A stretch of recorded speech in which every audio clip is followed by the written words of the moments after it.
Education is most important because ultimately facts matter and facts will prevail.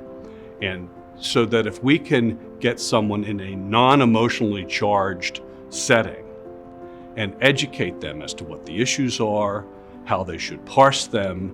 I just watched a video just this afternoon with a speaker who was taking questions from college students. And even though at some level they were attacking him, it was Ben Shapiro actually, he just gave them facts and gave them credit for their questions and allowed them to articulate the questions. That's what education is. I can't imagine the students that were in that auditorium where he was speaking didn't at least leave there thinking more about what the answers to these issues are. We need activists, there's no question about that. You do to stir up the cause, but ultimately that's not what's going to win them over. Education and knowledge of the facts is what's going to win them over. So that's why I've chosen this part of the pro-life movement to educate. Even though I respect all of the other roles that people play, I think ultimately if you don't educate, you're not going to win. Good evening and welcome to the first virtual banquet in the long history of Pennsylvanians for Human Life. My name is Christopher Pushaw. I've been honored to serve as PHL's president for the past 9 years.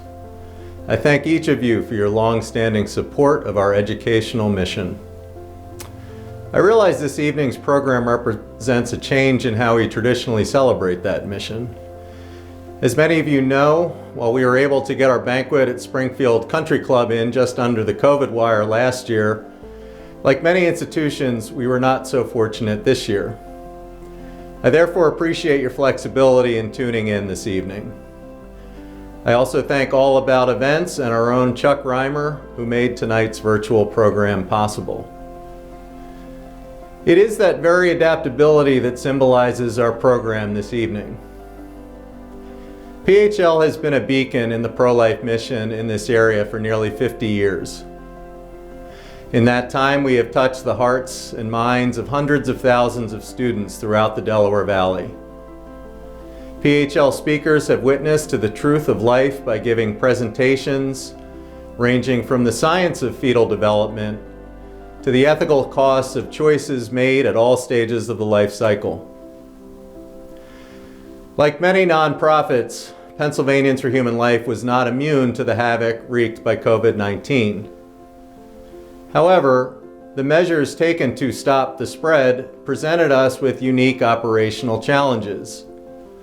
Schools that were in our traditional bases of operation remain closed to outsiders. Logistical obstacles that we never encountered in our half-century mission exacted harsh financial consequences, including unfortunate cutbacks. And on that note, we thank Karen Kopecki for the dedication and commitment she brought to PHL over the past 2 years as its executive director.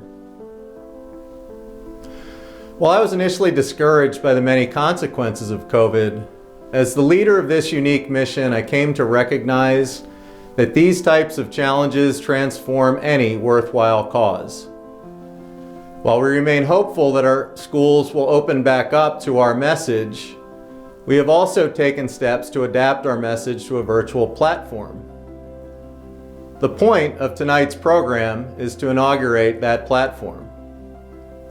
We will be presenting an array of short presentations on the value of life, drawn from the fields of science, law, and ethics.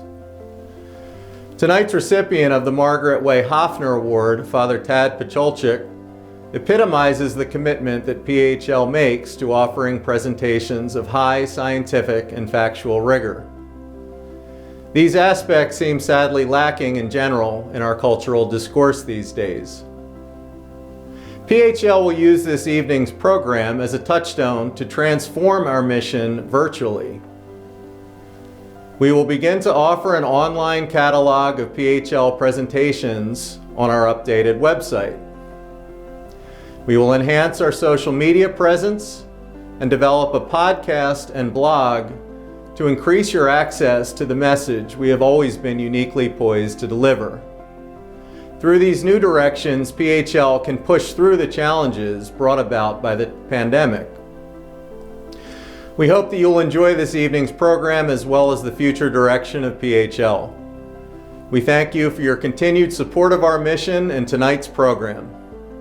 Without further ado, I will now introduce the Reverend Mr. Alvin Clay, a past PHL president, who will offer this evening's benediction. Heavenly Father, we have so many things to thank you for, starting with life itself, our humanity that you adopted for yourself, and the share of your divine nature that you have bestowed on us, that nature that makes human life sacred. We also thank you for the gift of creation and the awesome responsibility bestowed upon mankind to be stewards of that creation.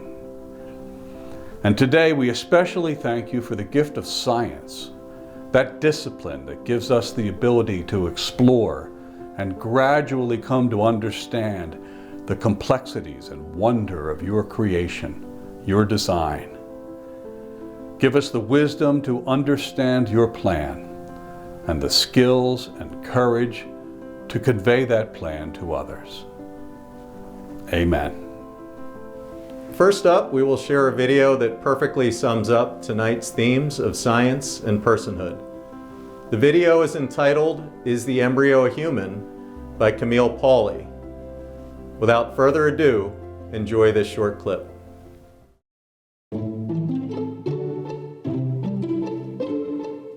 Is the embryo a human being, or is it something more primitive that has the potential to become a human being sometime in the future?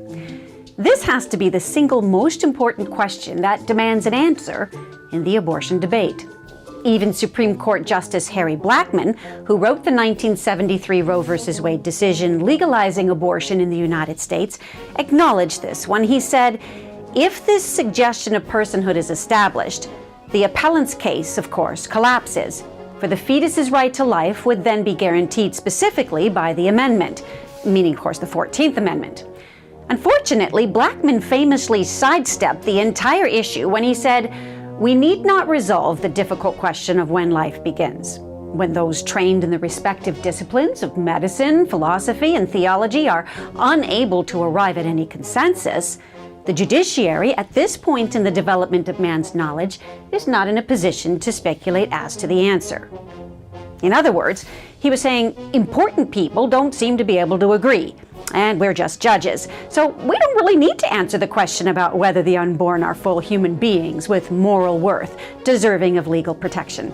We'll just make abortion legal. And if anybody ever finds out in the future that there really is a human being in there, well, then they'll have to overturn our flawed decision. Not only was this an appallingly dangerous legal precedent, it completely ignored compelling philosophical and biological evidence that human life does indeed begin at sperm-egg fusion, otherwise known as conception or fertilization. Let's break this down. There's an important principle in logic that helps to objectively establish what is real and what is not real in the world. It's about 2,400 years old and is sometimes called the principle of objective evidence, or the principle of publicly verifiable evidence. It holds that if a theory or an explanation or a definition is to be considered valid, it ought to have evidence that other people of reasonable intelligence can verify. Sounds rational, right? I mean, if I were to just arbitrarily assert something without giving any publicly verifiable evidence, you would be logically free to arbitrarily deny it. For example, if I said, "It's a baby," and you asked, "Well, how do you know?" And I said, "I just feel it deep in my heart." Well, the depths of my heart are not really publicly verifiable. And even if they were, my personal feelings are subjective and have nothing to do with the reality of what's being observed. But there is objective, publicly verifiable evidence that we can make use of in the abortion debate. You may have heard of the famous French geneticist by the name of Dr. Jerome Lejeune, who discovered that an extra copy of chromosome 21 was responsible for the condition known as Down syndrome. In the 1990s, Dr. Lejeune provided objective evidence that the full human genetic code is present in the human embryo from the moment of sperm-egg fusion. And not just a human genetic code, but a distinct, individual, unique, and unrepeatable human genetic code. It is biologically and genetically completely distinct from its mother and its father. As Dr. Lejeune wrote, to accept the fact that after fertilization has taken place, a new human has come into being is no longer a matter of taste or of opinion. The human nature of the human being from conception to old age is not a metaphysical contention. It is plain experimental evidence. What's more, the human embryo at the moment of sperm-egg fusion contains all of the information necessary to direct its own development in the way that human beings develop. This would be impossible if that embryo was not a complete, organized, whole human being. All of the best scientific and medical research confirms that the appellant's case has indeed collapsed and exposes Roe v. Wade to be one of the greatest travesties in modern legal history.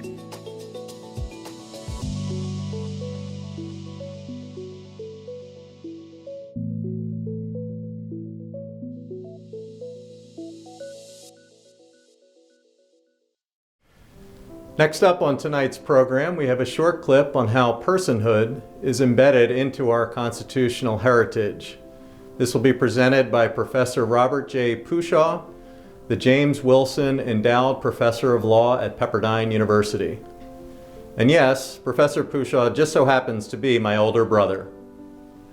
Without further ado, I present Professor Robert Pushaw. Hello, I'm Professor Bob Pushaw.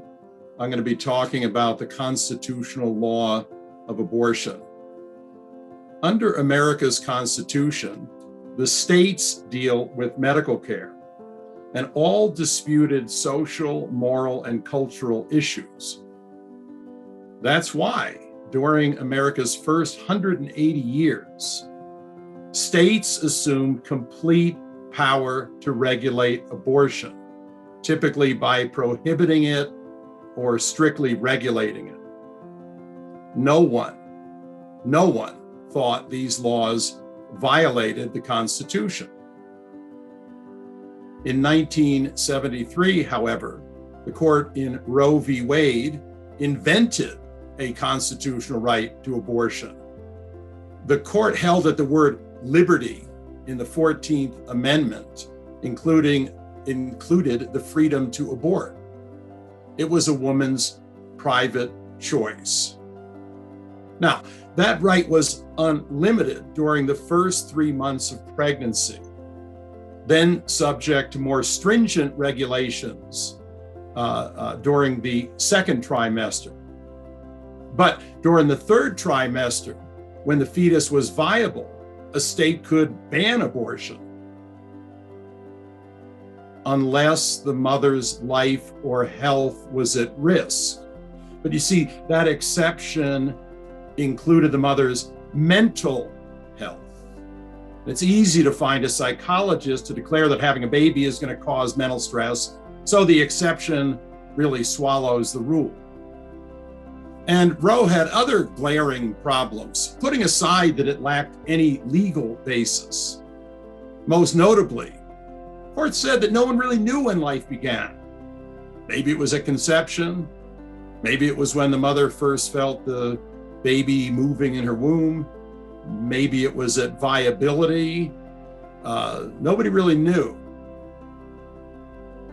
Relatedly, the court simply assumed that viability occurred at the beginning of the third trimester. That's about 24 weeks. That may have been true in 1973, but scientific advances, you see, kept pushing the date of viability back all the way to about 21 weeks. In other words, Roe held that a state could not prohibit abortion during the second trimester, 21 to 24 weeks. But now babies are being born and surviving at that time. Now, by 1992, a majority of justices had been appointed by conservative Republican presidents who were committed to overruling Roe v. Wade. So in the Casey case that year, most people thought that the court would do so, and 3 justices did vote to overrule Roe. However, 3 other Republican justices, Kennedy, O'Connor, and Souter, concluded that even though Roe may have been wrongly decided back in 1973, it was now the precedent and it had to be respected. But these justices modified Roe. They threw out Roe's trimester framework, and they instead divided pregnancy into 2 stages. First, before fetal viability, states could not unduly burden a woman's right to choose abortion. But 2, after viability, states could prohibit abortion, again, with an exception for the health of the mother. The court added that it would now allow state regulations of abortion, like encouraging women to choose life, requiring pregnant patients to read information about abortion so they can make an informed choice and maybe decide, not to have an abortion. Some states imposed waiting periods of a day or 2 or 3. So the court seemed to be moving in the right direction. But a few years later, the court ruled that a state could not ban partial birth abortion because the state's law could have been applied to some abortions that took place shortly before viability. Oddly, a few years later, the court held that unlike states, Congress could ban partial birth abortion. Now, the positive impact of Casey was to let states adopt more pro-life laws. The latest laws require abortion doctors to have admitting privileges in a hospital at least 30 miles from their clinics in case the woman has medical complications. In the recent case of Hellerstedt, a 5-justice majority struck down such a Texas law on the ground that the state's asserted interest, which was protecting women's health, that was just a smokescreen. Really, Texas wanted to reduce access to abortion. And about a year and a half ago, the court struck down a similar law out of Louisiana. Chief Justice Roberts agreed to strike it down, even though he had dissented a couple of years before in Hellerstedt. And Roberts illustrates a sad fact. Even though Republican justices have been in a majority for years, and even though almost all of them are practicing Catholics who believe that Roe is both immoral and legally dubious, only 3 justices, Thomas, Alito, and Scalia, have actually voted to overrule Roe. So we can only hope and pray that the 2 most recent Catholic appointees, Kavanaugh and Barrett, will have the courage to overrule Roe, and they may persuade Roberts and Gorsuch to join them. Meanwhile, as you all know, we have to try to change not just the law, but people's hearts and minds. Thank you.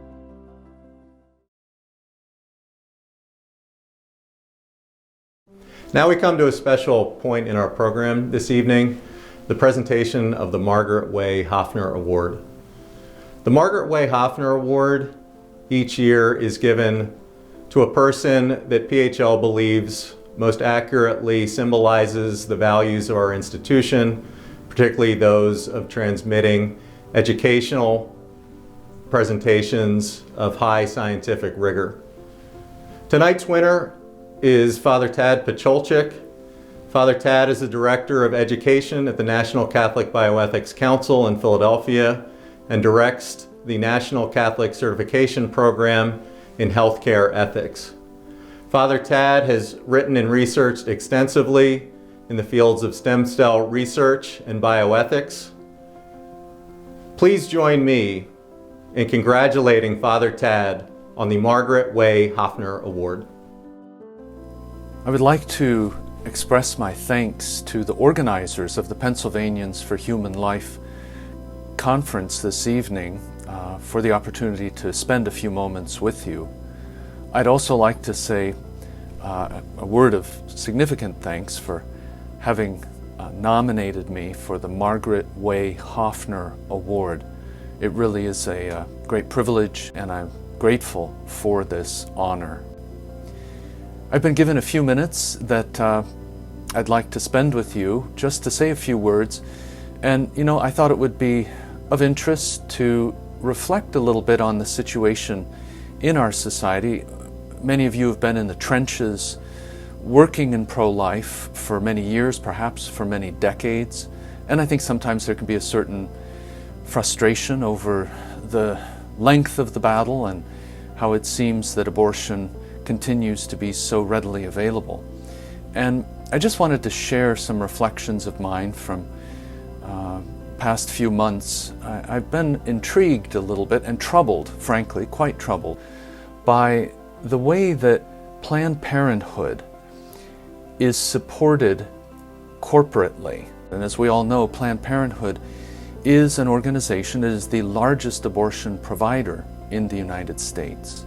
And what I want to do is to just share with you some of the names of these different companies that do fund directly Planned Parenthood. And as you look at these names flashing on the screen, AutoZone, others, Bank of America, I think most of us are going to be able to say, oh, I've done business, or I do business with these corporations. It's a remarkably long list, and there's really a number of very high-profile companies and corporations here. We might say, well, I take my car to get an oil change at Jiffy Lube regularly.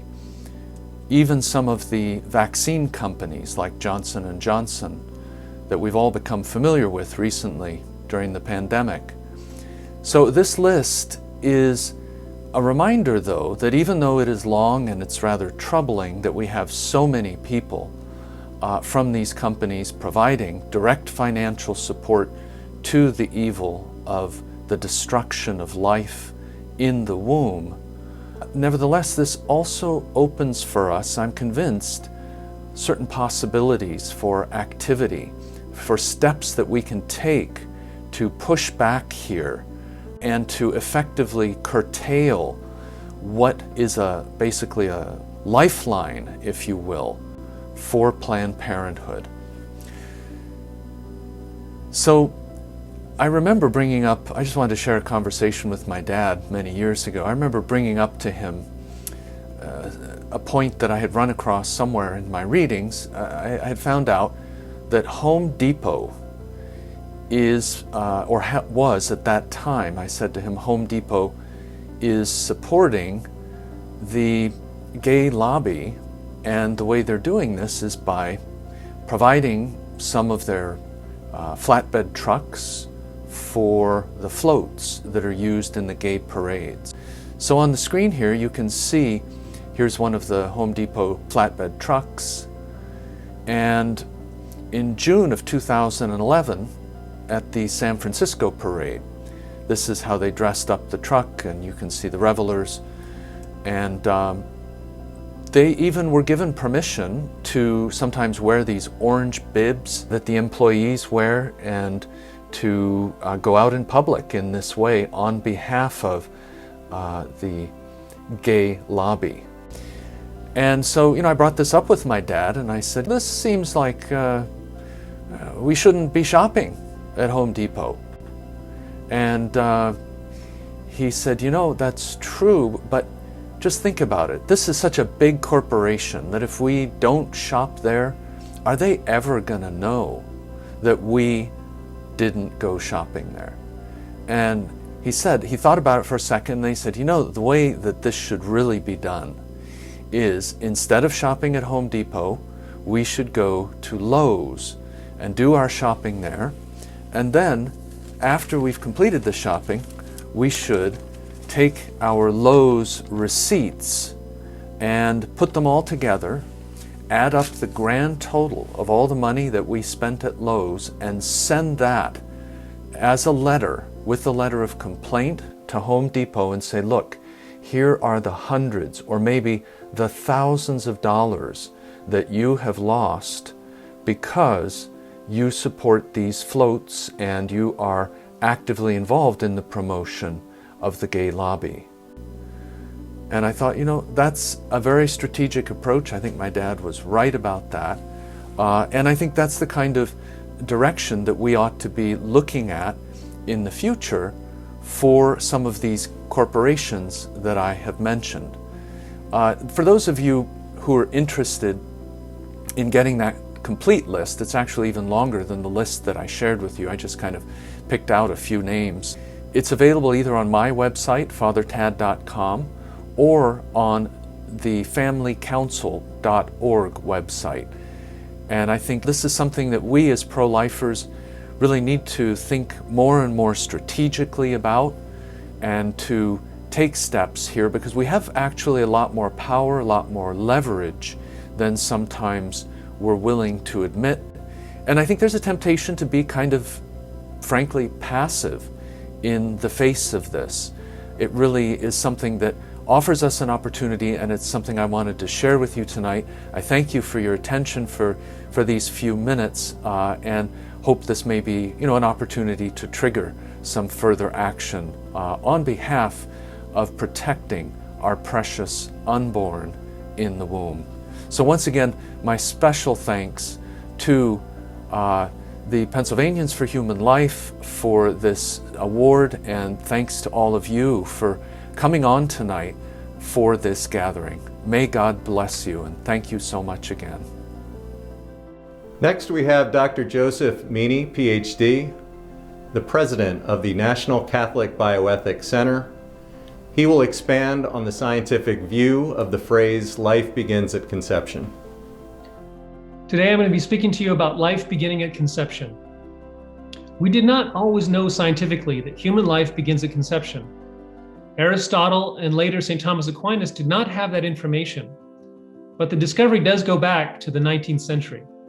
Carl Ernst von Bahr was the first who definitely observed the mammalian ovum in 1827, thanks to microscope technology. It still took scientists some time to observe the moment of conception. The fusion of spermatozoa with ova, in this case a starfish, was observed by Oskar Hertwig in 1876. And this scientific observation was extrapolated to human procreation with the merging of the two nuclei of the sperm and the egg.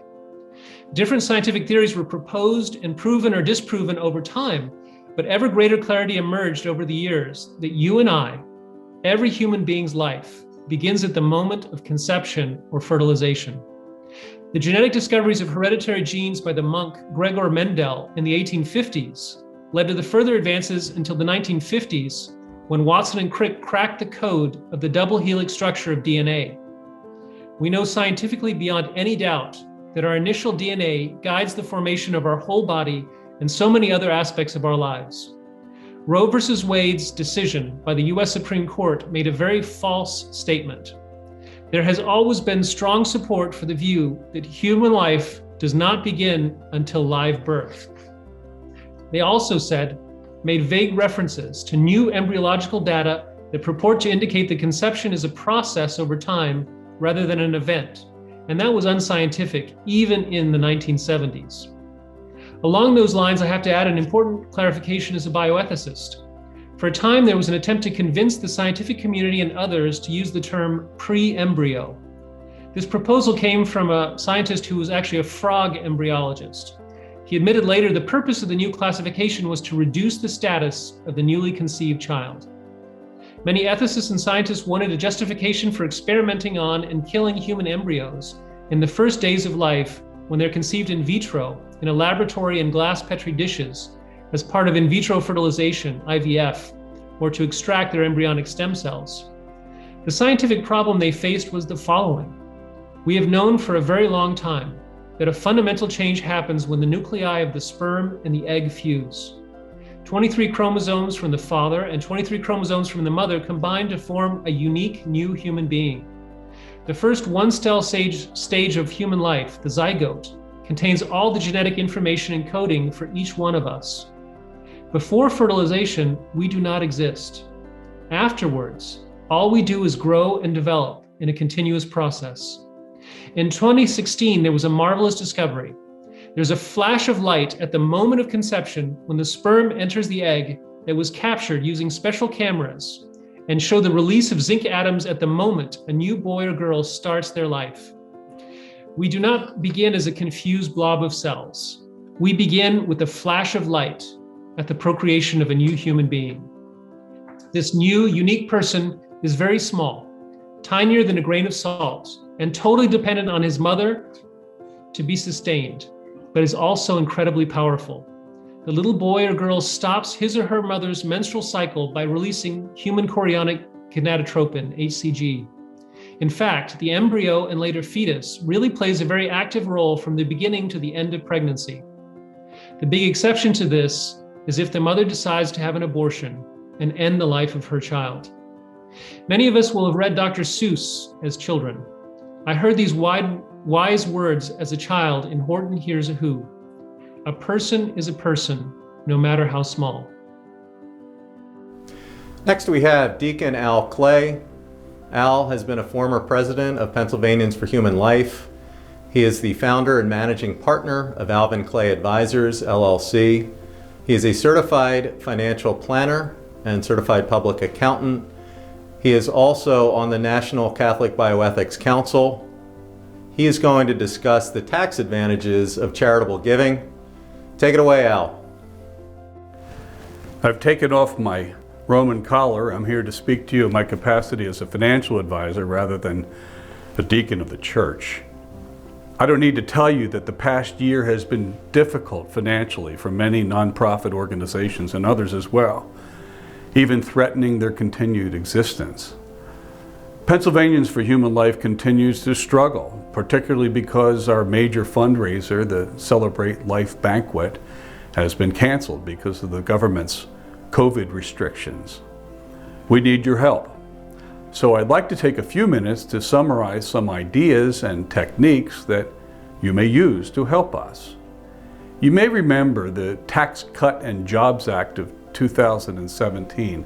It simplified tax filing for many tax filers, but it had the effect of reducing the tax incentive to give to charity because it dramatically increased the standard deduction, that deduction that you get no matter what you spend on charity or state and local taxes or mortgage interest. Of course, we know that people don't just give for the tax benefits, but it helps. Fortunately, there are some ways for people to benefit from a tax standpoint from their charitable giving, even if they don't itemize their deductions, and I'll summarize them here. First, you can get a $300 charitable deduction or $600 married filing jointly in 2021 in addition to your standard deduction. So even if you don't itemize, you can get that in 2021.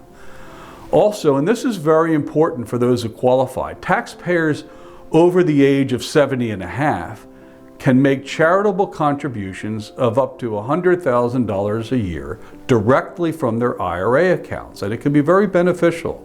Those distributions count toward your required minimum distribution, but they are not included in your income. And if you're in that category, maybe you should look at it.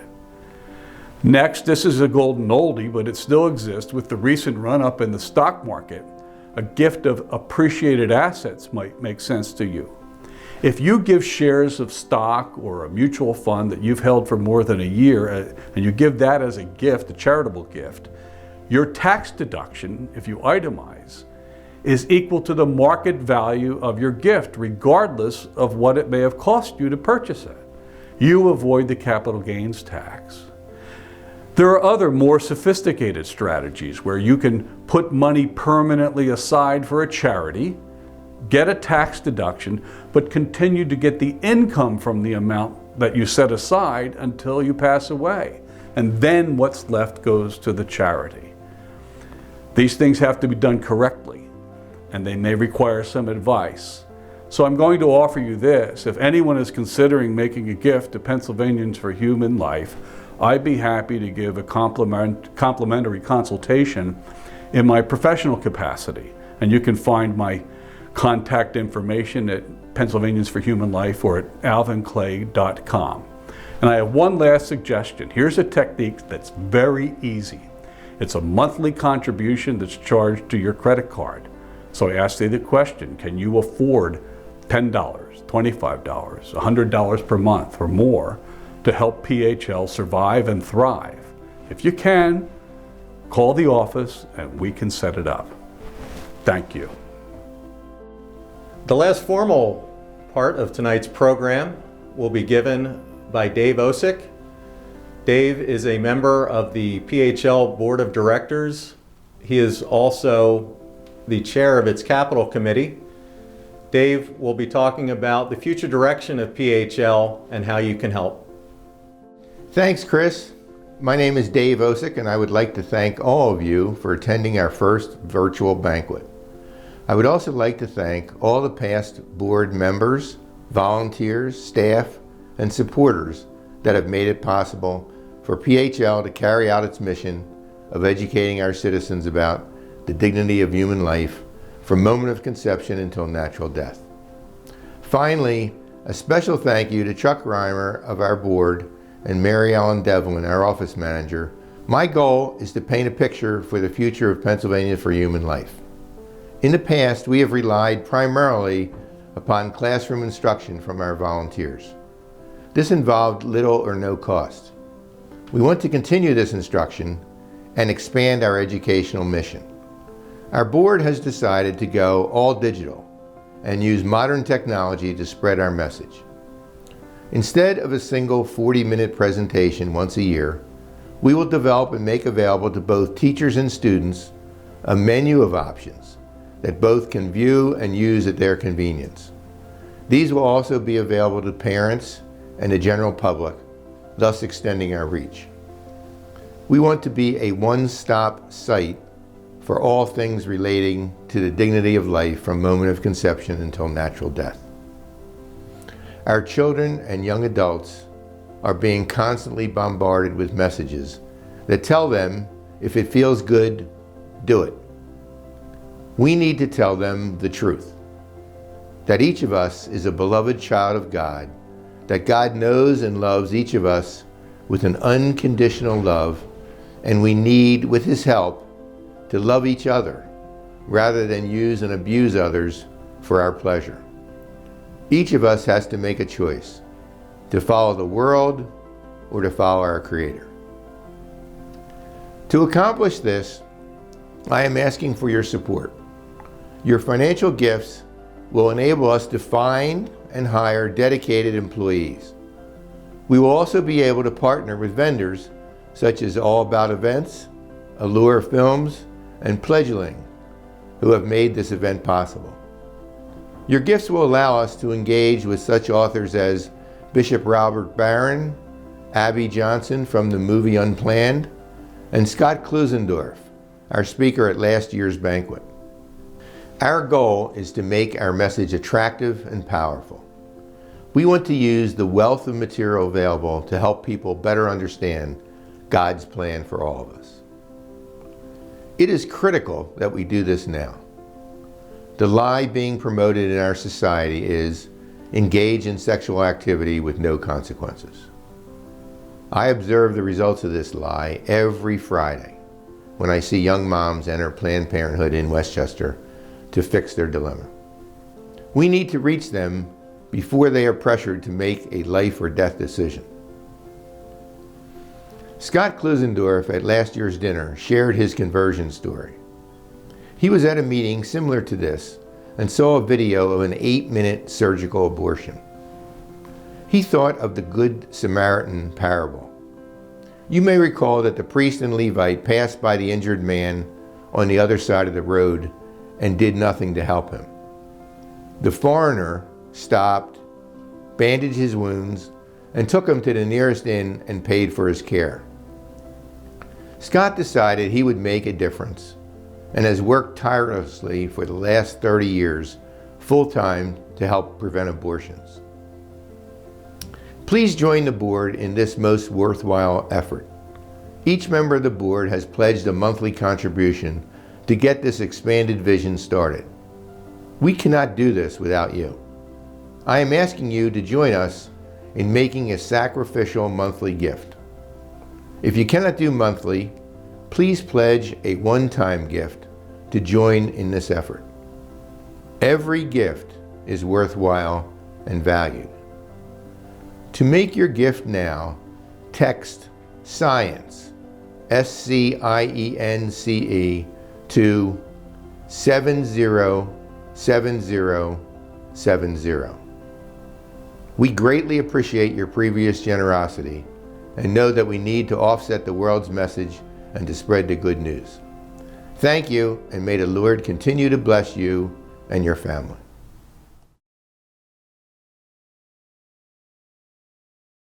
We've now come to the close of tonight's program. I thank each and every one of you for tuning in tonight and for being a part of our first virtual banquet. I thank you as always for your continued support of our institutional mission. And to close out tonight's program, we will offer a closing benediction that will be given by Deacon Al Clay. Heavenly Father, we thank you for the gift of the many talented people you have delivered to Pennsylvanians for Human Life over the years to teach the science of human life from its beginning at conception to its natural end. Stay by our side as we continue your work until every life is respected as your sacred creation. Amen.